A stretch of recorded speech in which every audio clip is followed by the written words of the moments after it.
The lobby of Stratton Medical Center still smelled the same after 11 years: antiseptic, recycled air, and the particular quiet of a building that had learned how to hold grief without letting it show on its face.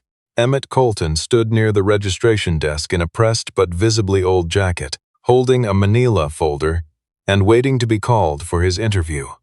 The position was patient transport aide, third shift, the kind of role that kept a man invisible between midnight and 6 in the morning, and home before his son woke up for school. The woman behind the intake desk, whose badge read Rhonda Spears, studied his application the way people study things they have already decided are not worth their full attention. When she noticed the 11-year gap in his employment history, she looked up at him the way you look at someone you are trying to place. Not out of recognition, but out of suspicion, she asked with a flatness that didn't bother to dress itself as politeness. Whether someone at his age was really certain he could handle the physical demands of the position. Emmett told her he had worked physical jobs before and understood the requirements. Rhonda tapped her pen against the desk. She asked whether he had any medical facility experience. He said he was familiar with hospital environments. She made a sound that wasn't quite a laugh. She flipped his folder closed, then slid it back across the desk toward him in a way that let it catch the edge and fall partially to the floor. She didn't move to help. 2 other applicants sitting in the chairs nearby exchanged a glance. Emmett crouched and gathered the pages one by one, unhurried. As he did, he noticed the medical gas outlet panel behind the intake counter running a warning indicator light that someone had covered with a piece of tape. He mentioned it quietly as he stood, noting that a partial obstruction in the secondary line could compromise delivery in adjoining rooms if the main feed was ever interrupted. Rhonda stared at him. He said it politely, like a man pointing out an unlocked door, not seeking credit for the observation. She told him to take a seat in the back row while his application was processed into the system. What happened next, Rhonda would not fully understand for some time. Emmett Colton's name traveled through the hospital's internal credentialing system and arrived in the executive office queue on the 14th floor with a red indicator attached to it. Not a security flag, not a legal hold, a founder-level notation that had been sitting dormant in the system for over a decade, placed there by the hospital's retiring chairman, Aldrich Bowe, on the last day he occupied his office. The notation read, "Restricted file. Notify the office of the president upon receipt." Camille Ashby had been the president and chief executive of Stratton Medical Center for 7 months. She had inherited the role from Aldrich Bowe, who had led the institution for 22 years before his health forced him to step back. In that time, she had worked to untangle the quiet dysfunction of a hospital that ran on reputation more than on honest accounting.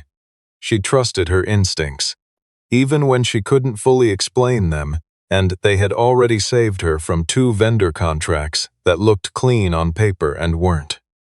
She was in the middle of reviewing a proposed equipment renewal agreement with the head of surgical operations when her assistant brought in a printed notification from the credentialing queue. Camille read the name Emmett Colton and felt something shift at the base of her spine. Not recognition exactly, but the feeling of a key that almost fits a lock you didn't know was there. She had seen that name before. In the weeks following her appointment, Aldrich Bowe had handed her a sealed envelope and told her to keep it in the executive safe. He said she would know when to open it, but that she should not open it in front of anyone on the surgical leadership team. He had said it without drama, in the same measured tone he used to discuss hospital budgets, which was the reason she had taken it seriously.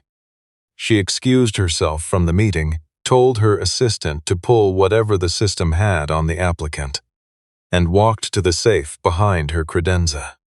The envelope contained 3 items: a laminated hospital ID badge from 11 years ago, bearing the name Dr. Emmett Colton, Chief of Cardiothoracic Surgery, a single printed photograph of a surgical instrument tray with a handwritten annotation about a batch recall notice that had never been publicly filed, and a folded note in Aldrich Bowe's handwriting that read, "If this man ever comes back, speak to him yourself before Preston Howell knows he is in the building." Camille read the note twice. She set the badge on her desk and looked at it for a long moment. Then she picked up her phone and called the intake desk. She asked Rhonda Spears, in a voice that did not invite negotiation, whether an applicant named Emmett Colton was still in the building. Rhonda said he was waiting in the back row. Camille said, "Find him, bring him directly to my office, not to HR, not to security, to me." She ended the call, and before she could set the phone down, the door to her office opened. Preston Howell, Chief of Surgery and the longest-tenured member of the hospital's senior leadership, stepped in without knocking. A habit she had not yet managed to correct.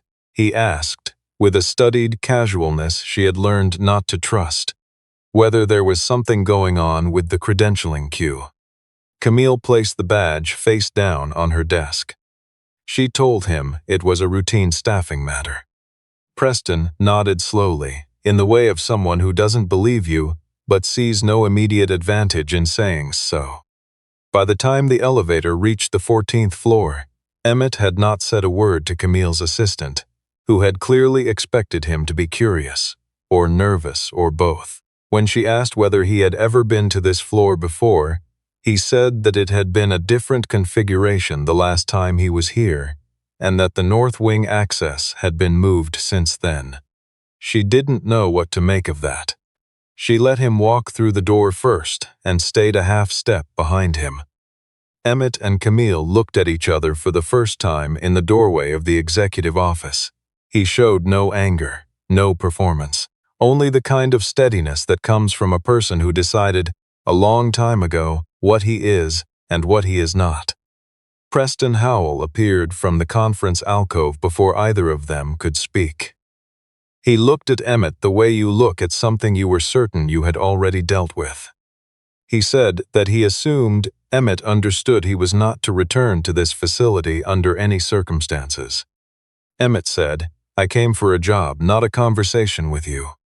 Camille stepped between them. She placed the old badge on the desk between herself and Emmett and asked him a direct question.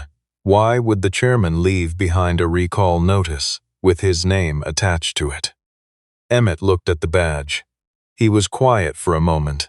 Then he said that the recall notice was real, that the instrument batch had been flagged internally 48 hours before the procedure that ended his career, and that the flag had been suppressed rather than acted upon. Preston said that was an old fabrication, the claim of a man whose license had been revoked for cause. Emmett asked whether the cause Preston was referring to was still documented anywhere in its original form. Preston said the records from that period had been archived under standard retention policy. Emmett looked at him steadily and said, "That's convenient for the person who wrote them." Camille told Emmett she was offering him the transport position on a 30-day provisional period under the supervision of Gloria Denton, the department head of patient and facility services. She told Preston that transport staff worked under direct supervision with full camera coverage on every floor, and that there was no security justification for refusing the placement. Preston said that a man with Emmett's history should not have access to patient areas under any circumstances. Camille replied that a man who had not been charged with any crime had the same right to apply for work as anyone else. Before Emmett left the office, he glanced at the HVAC readout panel on the wall and mentioned that the pressure differential for the surgical suite corridor was reading 3 points below standard. He said it in the same tone he had used about the gas outlet downstairs, flat, specific, without any edge. Preston told him he hadn't picked up a transport cart yet, and was already pretending to be a doctor again. Emmett said, "The system doesn't care who reads it." Gloria Denton managed the patient services department the way a person manages something they genuinely believe matters. She did not ask Emmett why he was there or what the flag on his file had meant. She assigned him a route, showed him the equipment bay, and told him that her only standard was that the work gets done right, and the patients don't feel like an inconvenience. He told her he understood that completely. She believed him within the first shift. He memorized the floor layouts faster than anyone she had trained before him. He noticed which supply carts were running low before they were reported, which elevator doors were slow to close in a way that could be a problem for a stretcher, which monitoring station had a blind spot the staff had learned to work around rather than fix. He never explained how he knew these things. He just knew them, and he dealt with them quietly. Some of the nursing staff had heard something about the name from the executive floor. Hospital gossip moves faster than morning rounds, and a few of them tested him in so small ways. Leaving con-call buttons unplugged in rooms he had just serviced, spilling coffee near the station he had finished cleaning, referring to him just within earshot as the porter with the God complex.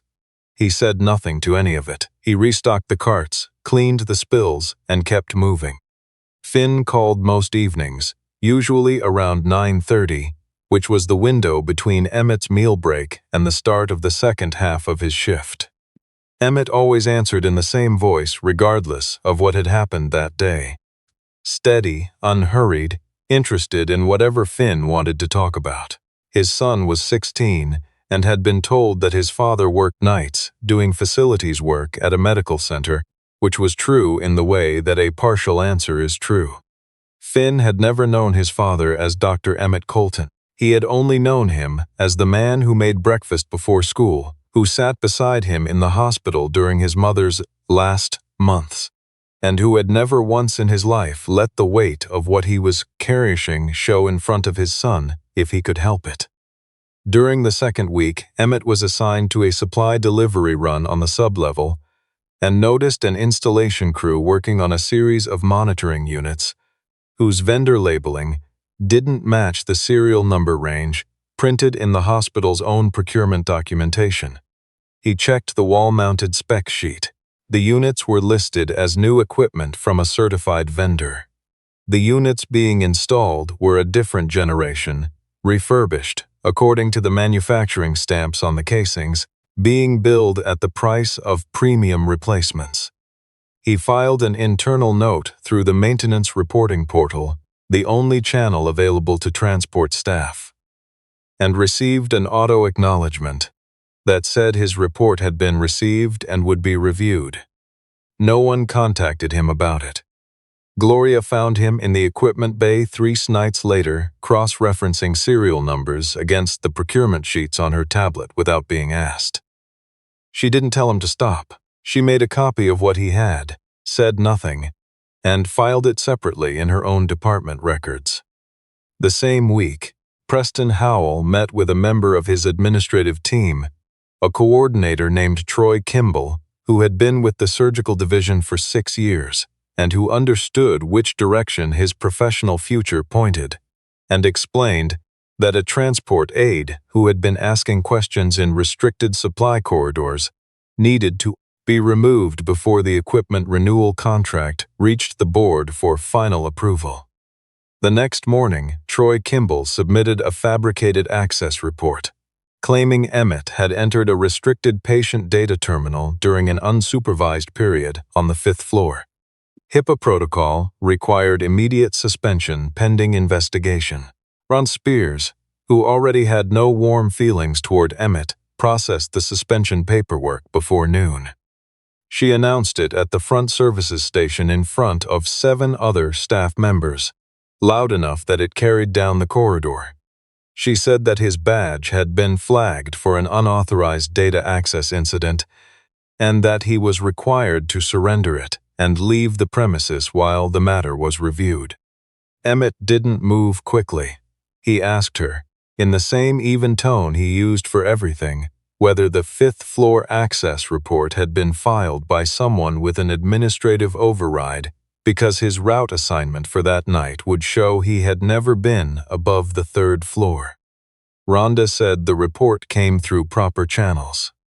Emmett asked which supervisor had signed the override on his schedule that would have placed him on the 5th floor. She didn't have an answer for that. Before the silence could become permanent, Gloria Denton arrived from the stairwell with a printed copy of the previous night's route log. She placed it on the counter without dramatics and said that Emmett's assignment had been logged, signed, and time-stamped, and that it showed him on floors 1 through 3 for the entirety of his shift. She also said that the 5th floor terminal Troy Kimball's report named had been offline for maintenance that entire evening. The access report was a fabrication. The timestamp didn't match the system's own records. Camille overturned the suspension by midday and ordered a formal investigation into the source of the report. That same evening, she opened Aldrich Bow's sealed envelope a second time and looked more carefully at the photograph. On the back of it, in smaller handwriting she had missed before, was a second note. It read, "The Callaway batch recall was suppressed at Preston Howell's direct request. I believed him when he said the evidence was inconclusive. I was wrong. Emmett Colton did not cause the outcome in OR4. The instrument failed. The filing that attributed it to surgical error was drafted by Preston's office and presented to me as the legal department's conclusion. I signed it because I was afraid of what a public finding would cost this hospital. That fear cost a man everything he had built." Below that, in a different pen, "Look at the Mercer-Caulfield procurement contract. Look at who benefits."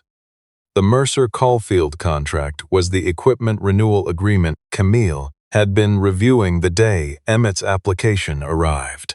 It was worth $11 million. The vendor was a medical supply company incorporated 18 months ago. The sole founding officer was Preston Howell's brother-in-law.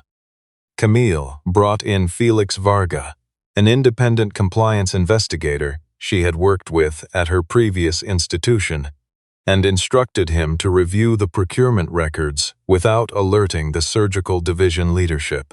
Within 5 days, Felix had traced a pattern of component substitutions, refurbished units billed as new across 3 consecutive procurement cycles, that amounted to roughly $4 million in fraudulent billing. The same vendor had supplied the instruments used in OR4 11 years ago, under a previous contract name that had been quietly dissolved and reformed. The board convened on a Tuesday morning. Preston arrived with his legal team.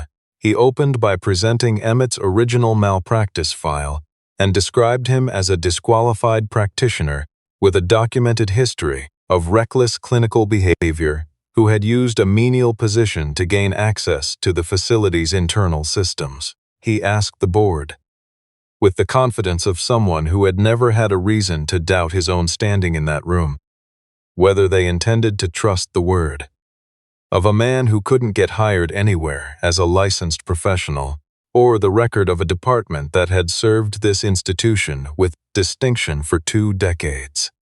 Emmett didn't reach for the malpractice file.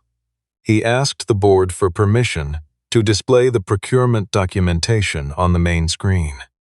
He walked them through it the way he used to walk a surgical team through a pre-operative briefing, without condescension, with precision, and with the patience of someone who understood that clarity is more persuasive than passion. He showed the serial number discrepancies. He showed the billing invoices against the actual unit generation stamps. He showed the timeline of the Mercer-Caulfield vendor incorporation against the date. Preston's office first circulated the equipment renewal proposal. Then Felix Varga stepped forward and showed the board the original batch recall notice, the one that matched the photograph from Aldrich Bow's envelope, topstretched 48 hours before the OR4 procedure. It had been filed internally by a quality assurance technician whose employment at the hospital had ended 6 weeks after the incident. The termination paperwork had been signed by Preston Howell. Preston said that documents could be manufactured. He said that Emmett had spent 11 years building a grudge and had finally found someone willing to give him an audience for it. Emmett said quietly. I spent 11 years raising my son, not preparing for this room. I didn't come here expecting to be believed. I came for third shift work and steady hours. The rest of this happened because the building still remembers what was done to it, even when the people inside it would rather forget. The board was silent. At that moment, a red warning indicator appeared on the room's shared display panel, a live feed from the facility's infrastructure dashboard. The monitoring units installed on the sublevel were showing cascade error signals. A power draw conflict between the refurbished units and the hospital's existing load management system was generating feedback spikes. If it reached threshold, the OR wing's primary monitoring circuit would go offline. Preston said Emmett was manufacturing a distraction to delay the proceedings. Camille looked at the indicator readings and then looked at Emmett. She had only known him for 3 weeks and had spent most of that time watching him work from the footage in her office, and she understood something about his face by now. She authorized emergency technical access immediately and suspended the meeting. Emmett did not go to the sublevel alone. He gathered Gloria, the 2 on-call maintenance technicians, and Felix Varga, whom he handed a camera and asked to document everything. He assigned each person a specific task before anyone touched a panel. He explained what he was doing at every step and made sure no one was working a live junction without a second person present. He identified the feedback point in 12 minutes. The refurbished units had been installed with a grounding configuration incompatible with the hospital's updated power management system, a problem that would have been caught immediately if anyone had actually tested the units before installation. He instructed the maintenance crew to isolate the affected bank and route the monitoring load through the facility's secondary infrastructure circuit, a redundancy system so old that the current facility staff hadn't known it was still functional. It was functional because Emmett had designed the redundancy protocol during his last year at Stratton, and because no one had ever fully understood it well enough to dismantle it. The warning indicator stabilized, the OR wing held. When Emmett returned to the boardroom, he was still in his transport aide uniform. The room had changed in the time he had been gone, though he couldn't have pointed to exactly what had shifted. The people in it were the same, but their weight had redistributed. Preston told him he had simply been lucky. Camille set Aldrich Bow's badge and handwritten note on the table in front of the board. She said, "He just prevented this hospital from losing its surgical monitoring in the middle of an investigation into the people who put the defective equipment there in the first place. He did it by following the safety protocols, not by acting alone. That is not luck." The board asked Emmett whether he intended to pursue legal action against the hospital for the malpractice ruling from 11 years ago. He said he intended to request 3 things. First, that Preston Howell and Troy Kimball be suspended from all operational roles immediately pending the completion of the compliance investigation.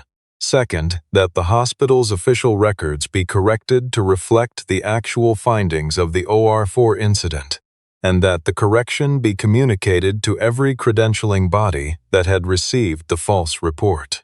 Third, that the hospital establish an independent review process for internal maintenance and equipment concerns submitted by non-clinical staff, so that the next person who noticed something wrong would not have their report quietly buried. He said nothing about damages. He said he had signed a non-disclosure agreement 11 years ago under the explicit understanding that refusing would cost the jobs of the staff in his department, and that he did not consider a signature obtained by threatening other people's livelihoods to be a binding commitment. One board member asked why he had not fought the ruling through the courts at the time. Emmett said, "A man with a dead wife, a 5-year-old son, and no resources to go up against an institution this size doesn't take that fight because he's afraid of losing in public. He doesn't take it because he has to be home when his kid wakes up in the morning. I made my choice. I don't regret it." The room was quiet, in a way that no procedural motion had managed to produce all morning. Preston Howell was escorted from the building by internal security before lunch. Troy Kimball resigned before the end of the day. The Mercer-Caulfield contract was voided pending investigation. Camille offered Emmett a newly created position, Director of Infrastructure Safety and Operational Standards, a role built around exactly what he had shown he could do. She also told him she intended to recommend his case to the state medical board for reconsideration of his surgical license, and that the hospital would cooperate fully with whatever review process that required. Emmett asked for 2 days to think about it. He also asked that Gloria Denton be given a seat on the hospital's new equipment compliance committee because, he said, she had more working knowledge of how this building actually functioned than anyone currently sitting on the board. Camille agreed without hesitation. 2 evenings later, Finn Colton sat in a folding chair in the hospital's main conference room during a small, low-key gathering to acknowledge the patient services team for their role in the safety incident. He was 16, tall, in the way his father had been at that age, and had borrowed a collared shirt because his father had said the occasion was somewhat formal, but nothing to stress about. He watched his father stand at the front of the room in his transport aide uniform. Emmett had finished his shift 40 minutes before the gathering started. And say that the people who maintained the floors and moved the patients and checked the panels that no one else thought to look at were not background staff. They were the people closest to what the hospital actually was, day to day, underneath the reputation. He thanked Gloria Denton by name. He thanked each member of her team individually. He made sure their names were in the printed program and not his photograph on the cover.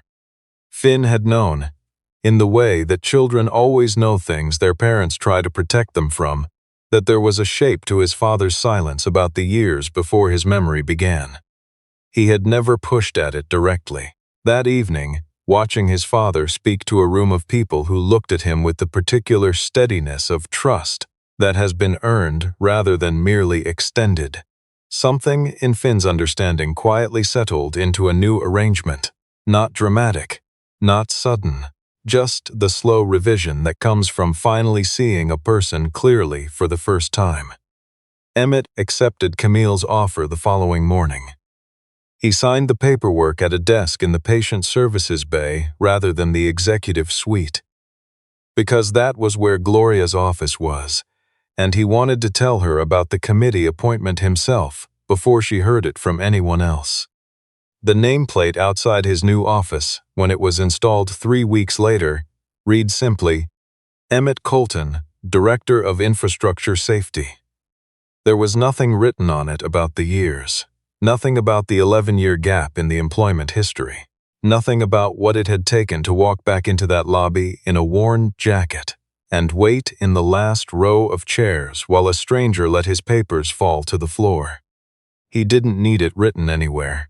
He carried it the way he had always carried everything that mattered. Without display, without apology, and without ever once letting it become the most important thing about him.